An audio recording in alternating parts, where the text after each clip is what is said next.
Well, we welcome you into Campo and Joe, fired up and ready to go. This is the off season. The 2025 NFL season is officially over with the Super Bowl this past Sunday. And I tell you what, it's a sad day when you wake up and know there isn't any more football. But we've got our head coach, Dave Campo, Joe C. from XL Primetime, and we are ready to crank. We're going to give him some football, right, Coach? It just may be off-season football. Yeah, absolutely. I'm a little disappointed right now, obviously, because when the season ends, it ends. That's the way it is. And, obviously I was disappointed the way the Jags ended, but when it's all done, that's it. But I'm going to get my fix, I think, because, they got the UFL and the Dallas has a team. So over in Frisco, I may jump over there and watch a couple ball games just to kind of get myself juiced up for what's coming here in the draft and free agency. It's a good opportunity to scout talent, and let's just use that as kind of our jumping off point into the Jaguars offseason, because Jimmy Gladstone's basically said we're going to raise the floor of this roster. And believe it or not, players from the UFL have been able to come over and lend special teams help. They've won roster spots. They've made it onto practice squads at the very least, which is great. There was another guy that I was Orlando is getting a team, and it's Anthony Beck. And he's another guy who obviously has seen and done a heck of a lot in the NFL and college world. His son, Rocco, is still quarterbacking, and so he gets the Orlando franchise. Yeah, there's some good coaches, and I love the league just from the standpoint that it's been able to make it. That's one thing, to be here 3 years, that's better than most of them. And they have some good people. You remember back in the day, there were 12 rounds to the draft. Yeah. And so, now with 7, there's a lot of players out there. And obviously, we had Larry Brown, who was a 12th round draft pick. Yep. Ended up Super Bowl MVP. So I'm happy for players that want to, continue their career and get involved in it. So, again, it's not great football in comparison to the NFL, but it is does give guys a chance. Yeah, and I always like adding Keenan McCardell, a 12th rounder as well, that came to Jacksonville and did great things after. I think he was drafted by the Cleveland Browns, but he's another great success story, that's for sure, when the rounds were a total of 12. So coming out of the Super Bowl, I feel like let's just get into the game, but remember what we just talked about, Coach. Hopefully before we finish our show, we can go back to it, because Roger Goodell's talking about an 18th game.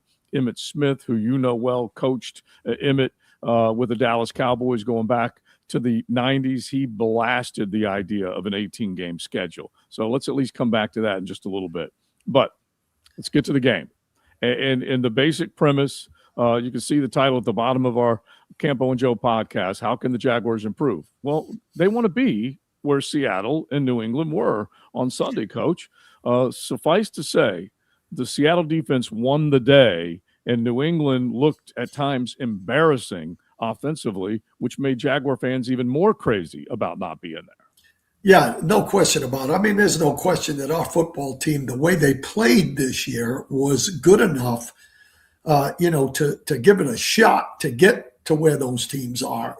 Now, again, every game's different. I mean, that game could have gone – the Buffalo game could have gone the other direction. I mean, there's no question that defensively we made one mistake in the secondary and that last drive that they scored on. And, that's what happens in those big games. And also, it's about time they get rid of that tush push, because that's ridiculous, to be able to go from the 12-yard line or whatever it was and get into the end zone on a quarterback sneak. That shouldn't happen. So when you look at it that way, both of the teams in that playoffs, in the Super Bowl, had defenses good enough to win it. And to be honest with you, I'm impressed with New England's defense. Against Njigba, what they did. And so I guess my point is, people ask me all the time why the Cowboys, for example, have not gotten back to the Super Bowl or the NFC Championship in 30 years since we were there. Yeah. My answer to them is if you're going to win in the playoffs, you have to have a playoff defense. Yeah. Number one, okay? And then number two is you got to have a quarterback that is either an outstanding player or a guy that doesn't make mistakes. Right. To be honest with you, the Cowboys have not had that combination. They've had good defenses, during the 30 years. Even my second year as a head coach, we were number one in defense. We went 5-11 because we didn't have the other part of it, the quarterback and right. people on offense. But when you look at those two teams, they had the defense, in my opinion, and then the quarterback for Seattle didn't make any mistakes. And that's, that was his nemesis, his inconsistency. And he was not inconsistent during the playoffs. So, you have to play good defense, and that's where the Jaguars have to improve, in my opinion, more than anywhere else, is they had a turnover defense, but turnovers don't come all the time. I think their energy and their attack plan and all those things are great, and I think it will continue, but they need a few other things to get them to where they need to be.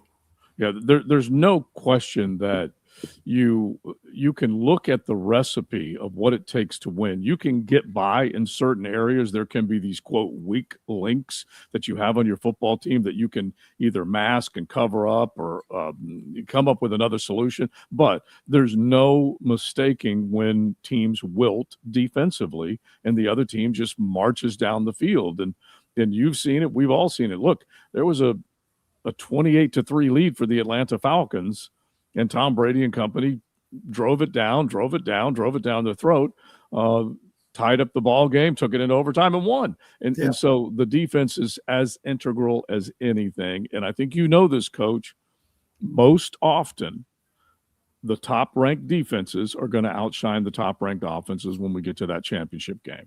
Yeah, and I think it comes with, the ability to pressure the quarterback and to have some guys in the secondary that can handle the one-on-ones to where you can load up the box to stop the run and still be able to play, good enough defense to keep the score down. So, to me, you looked at New England, they had to try to stop the run. They never did it, but they tried to, believe me. They tried to get an extra guy up there, and I thought their corners did a pretty darn good job one-on-one. So there's a lot of combinations that are in there, and you have to go into a ball game with the idea that you can do things defensively to stop them, and then offensively you got to go in without any mistakes and have enough firepower to make it happen. All right, you mentioned what the New England defense was able to do against Jackson Smith and Jigba, and Christian Gonzalez was a hell of a player on Sunday on the defensive side of the football field. Minimum broke up two huge plays, one right at the goal line, right before the half, and you can go on and on about what he was able to do. And then you can go to the other guys that continued to make plays. At the very least, Seattle, and it was driving me a little crazy, Coach, because I had prop bets all over the place, as you can imagine, and Seattle would go down 6 yards, 9 yards, 12 yards, 18 yards, 9 yards, click, click, click, click, click, right down the field, set themselves up for a great spot in the red zone to get in the end zone. And New England was able to stiffen and just kept holding them to field goal after field goal after field goal. At the very least, there was something to be said for that defensively. They just couldn't match it offensively. Yeah, and to be honest with you, how teams play in the red zone is really the key. Yeah. Offenses in the National Football League, there's some pretty good players on offensive teams, on all of them, not just one of them, all of them, right? And, they're going to move the ball between the 20s. It's when you backed up, can you get out from the 1 yard line? And on the far end of that, can you put the ball in on the 1 yard line? And really, that's what wins games. The points in the league are bigger now than they used to be. And if you can hold the points down, you've got a good chance to win in this league. All right, so let's go back to the Christian Gonzalez comment that we just had and tie it to Travis Hunter. And this team, as you have chronicled well, we both have chimed in on the fact that you just cannot go into a season without lockdown guys that you think can own a portion of the football field and force quarterbacks to make decisions to go away from you. Can Travis Hunter ultimately 100% healthy is what you need him to be? Can he be that guy? Well, I've said this before. We don't have a number one draft pick this coming up, but in my mind, we do, and that's him. With what we got out of him this year, obviously we didn't see the real Travis Hunter. He is a lockdown type guy because he has so great instincts on defense, and that's where, I think he's going to make his mark there, but he's instinctive enough offensively that he's going to do some things there as well. And that's where I see him more like Deion Sanders than, anybody else I've seen. He's a guy that, from an athletic ability, he can lock up on a guy. The knock on him, which we didn't see this year too much, is whether or not he can tackle and not get hurt all the time. That's something we have to find out. But they don't pay corners to tackle. No. They pay corners to cover. And he's good enough to lock people down, in my opinion, and then use him in roles on offense. That's where I see this guy. And, to me, he's our number one pick next year. Hey, let's not forget Seattle with Devin Witherspoon. You can go to Witherspoon, Gonzalez, a handful of these guys that were in spotlight spots during the Super Bowl, and they made plays. For Witherspoon, he came in on the cornerback blitz.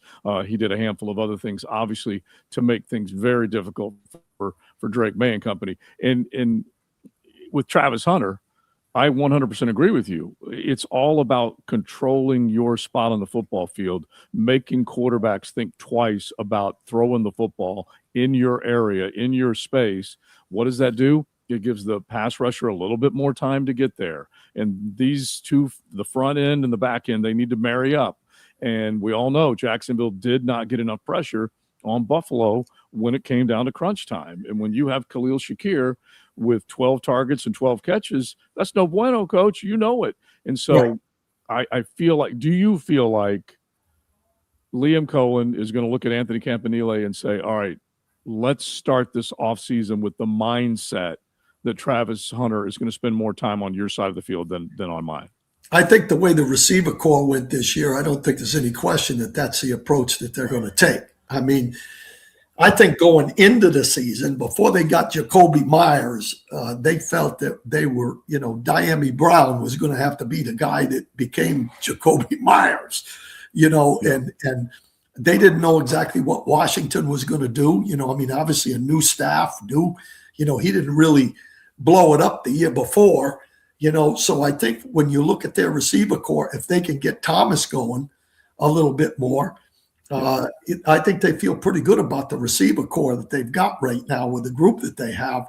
So I say that they look at that and say, hey, look, I look at Deion Sanders, we put Deion Sanders on the number 2 receiver all the time, which he wanted to do. And that does 2 things. Number one, it allows you to maneuver to take other guys out of the ball game, whether it's a tight end or whether it's and the tight ends have become huge in this league. Okay. You can double up the tight end or you can double up the other receiver or whatever you have to do if you've got one guy that can lock down a guy. And so to me, that's there, but also it allows you, I think we're good enough at corner to be able to at times go to an extra guy in the box to help you with the run game. So I think that combination has got to be in their thought process right from the beginning this year. All right, a couple of DUUUVALers watching our Campo and Joe stream right now. They're asking Travis Hunter, would he be the number 1 player after the quarterback position in this draft? Duval TV and Billy both basically coming in with the same kind of question. And so when you look at that, Coach, and obviously we'll look at the draft a little deeper, but you've maintained that the fact that we didn't get to see him last year makes him feel like a first-round draft pick again this year, and he may be at the top of the heap after the Mendozas of the world come off the draft board. Well, all I can tell you is I haven't studied the draft as well as all those draft guys that put all this stuff together, as Right. they study all year. But I'll tell you one thing. I believe if Hunter was in this draft, he would be pretty close to where he was in the last draft. Yeah. And so for me, there are the corner position. I would say that there are probably 2 or 3 guys that are first round picks. I don't know that Travis would be the number 1 pick or the 2 pick or whatever, but he would definitely be a first round pick. Mm-hmm. And that's what I look at this particular time. Now, if he'd have played all year, again, he would have shown what he can do. And maybe he still wouldn't have shown exactly who he is because he was getting more time on offense initially than he was on defense. So obviously it's all speculation, but I think he's a good enough player to be in the first round this year. And that's what we're going to have to go on.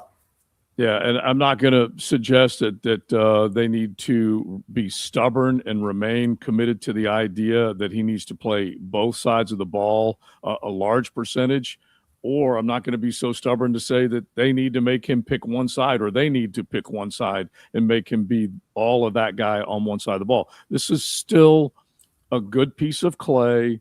You use the Deion Sanders example. They still can look at it and say, hey, let's think about this guy being a force at one key position. You already mentioned the wide receiver room had the nice uptick with the Myers acquisition and the Parker performance.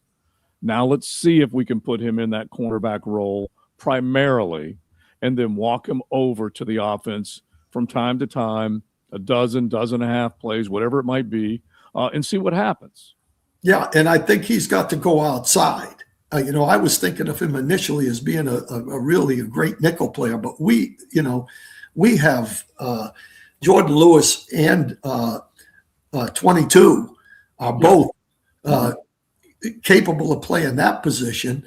As a receiver, I thought he was going to be definitely a slot receiver, but he's got to go outside on offense as well, because again,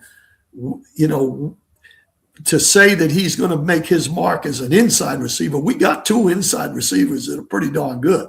Yeah. And so, again, that's to be seen. But I think that approach is going to be the way they go, in my opinion. They're going to start him with the defensive mindset, and then they're going to role play him in other areas.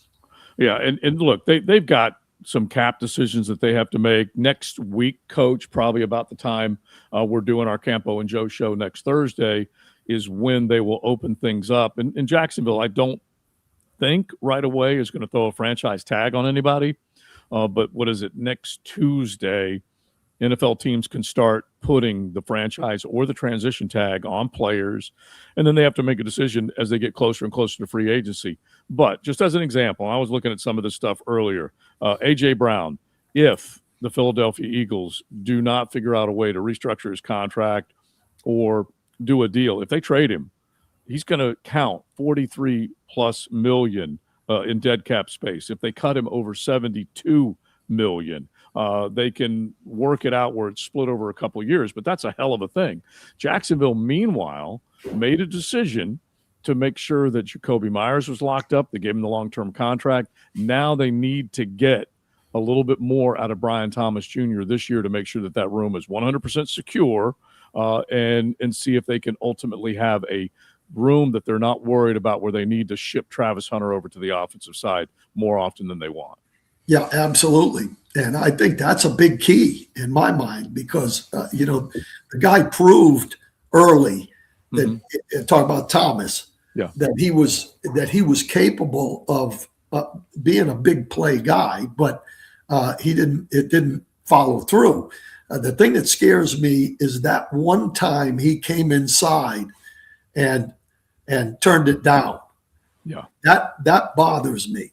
And so, I mean, again, the one thing that this group has shown that they will cut bait. Mm-hmm. Yeah. They will cut bait.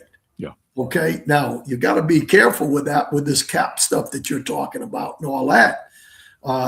They could, but if they have to, they will cut bait and go with, something that's going to improve the football team. That's been shown from the very beginning.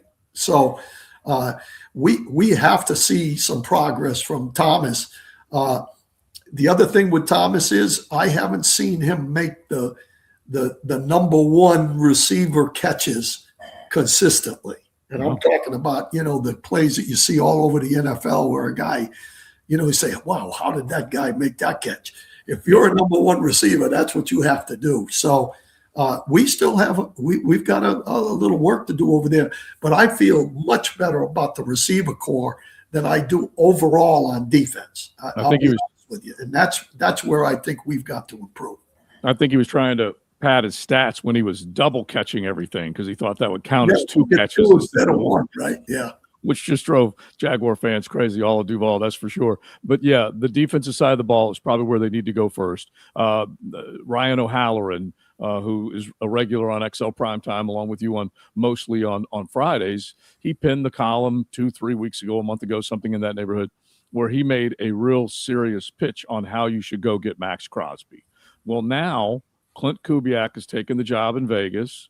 He's basically said, as soon as he stepped to the podium, right, keeping Max Crosby is going to be a priority for him. We'll see if he's successful.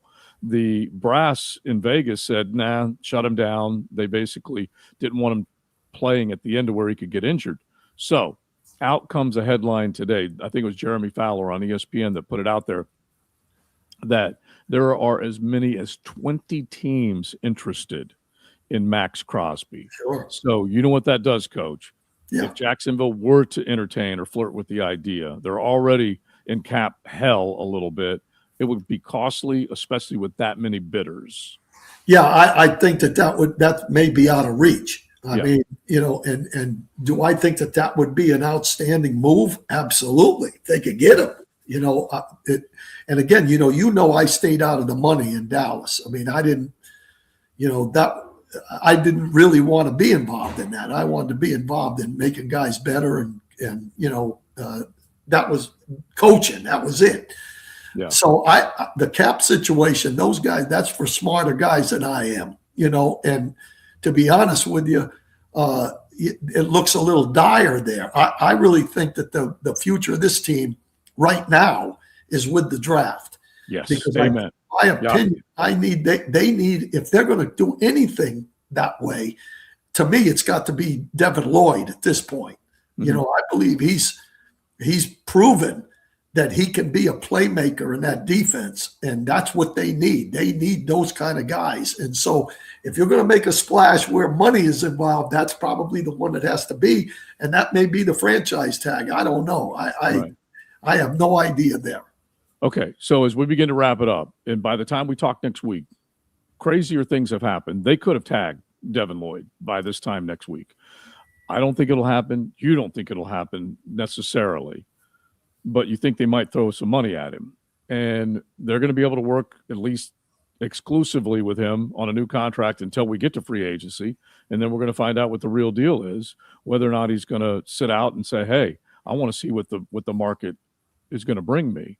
The other ones, you have to go back to what you just said. You have to rely on the draft. If you say goodbye to Travis Etienne, you've got to trust that Bashal Tutin's already flashed enough to where you're not going to risk a multi-year deal with an average of around $10 million or so for Etienne. If you stretch it out over 2 or 3 years, you're going to trust it's Bashal Tutin and Quinn Allen, and maybe you go with another running back a little deeper in the draft. And then right back to what you said about Devin Lloyd. They shouldn't think that there's not another dude in the linebacking draft class that couldn't come in and potentially do the same type of stuff. Well, that's going to be the decision. Yeah. I mean, it's going to be the decision. They got to think that way. And I think when we visited last week, I think on the primetime show, I think it was then, or maybe with the pod, I can't remember, but you made the comment that, the franchise tag on Lloyd is astronomical in comparison to what a guy out there is going to get. Yeah. Okay. So they could work out the money, I think, with Lloyd based on him going out and seeing what the market brings. But at the same time, if they're willing to do that, then they have to see in the draft that there are some guys that they feel that can come in, and they have to feel good about. Oh gosh, I'm losing my mind. Number 41 for not 41, but Ventrell. Yeah, 51 with Ventrell Miller. Yeah, yeah, they have to feel good about Ventrell and maybe some other people in the program. Yeah. And the same thing can be said about Buster Brown. Are you going to give him a contract, or are you going to look around and maybe go get somebody else? Right. You've got those types of decisions to be made. That's for sure. Right. All right. So we're almost out of time, but I do got to give you one from Billy, who put it out there earlier because he loves hearing Coach on the air. Let me see if I can find it real quick. He said, he goes, "I'm going to get a hot dog at All American Hot Dog for Coach. I love that place, and I know he does too." So if you had to name one thing that you miss the most in Duval, it might be that, Coach, right? Joe, it's you and All American Hot Dog. And all these fans, right? That's for yeah, sure. Exactly. Well, I gotta listen. Food is my addiction. Yeah. So food comes into play no matter what the situation is. So who doesn't love a good All-American hot dog? That's for sure. Exactly. All right, we're done. We had Thomas pinch hitting for Jacob. So Thomas, thanks, dude, for producing little Campo and Joe this morning. Thanks to you guys for hanging out with us. We will be here on a weekly basis. And so if you catch us live or you catch us a little bit later on any of the 1010XL social channels, we totally appreciate it. Coach, we will talk to you tomorrow on XL Primetime. Sound good? Sounds good. Absolutely. And go Jags. All right, buddy. We'll talk to y'all next week.